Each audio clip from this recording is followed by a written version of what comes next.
éventail bat les ondes tiédies. Le timbre italien des claires mélodies monte avec les parfums de la chair et des fleurs, et l'orchestre rempli de ses éclats sonores. Cette loge où Cécile, où de reflets des stores, songe de diamants ornés de pâleur.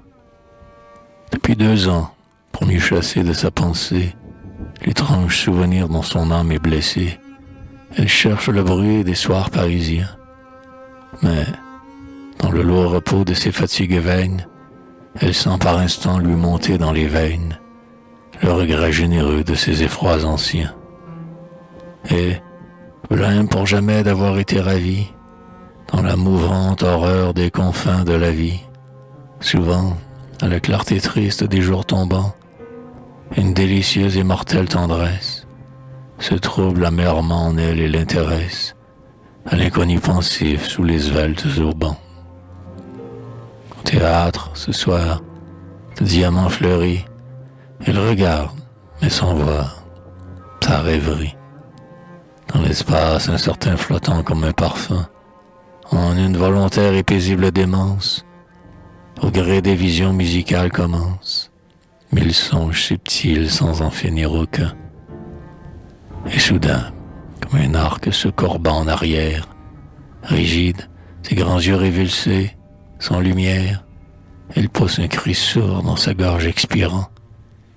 Et elle a vu sur la mer la frégate connue, maintenant sur le flanc, ses 3 mâts rasés, nus, sinistres et noirs pontons dans la tempête errant.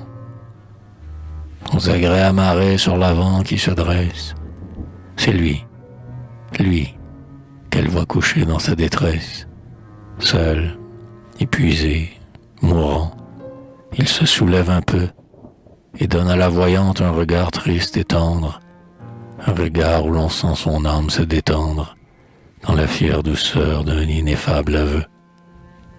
Mais une lame croule avec des bruits funèbres, et dans l'affaissement de ces lourdes ténèbres fait sombrer le navire entr'ouvert.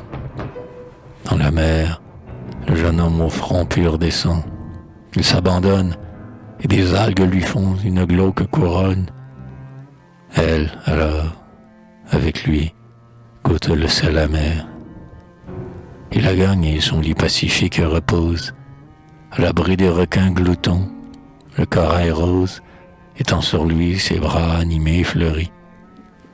Elle-même, elle est là, baisant sa bouche froide, elle a du sang aux yeux, ses tempes sifflent, roides, étouffée, elle exhale à jamais ses esprits.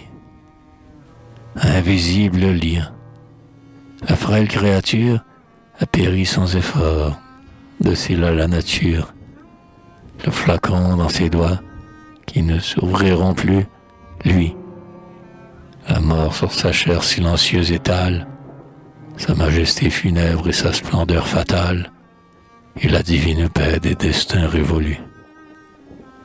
Puisque ta vision fut vraie, ô jeune femme, que ta terrestre vie ait dénoué sa trame, qu'importe, plonge au sein du monde essentiel, tes sens, féconds naguère en exquise souffrance, ta forme, de sous yeux, était des apparences. Le corps n'est rien de plus. L'esprit seul est réel.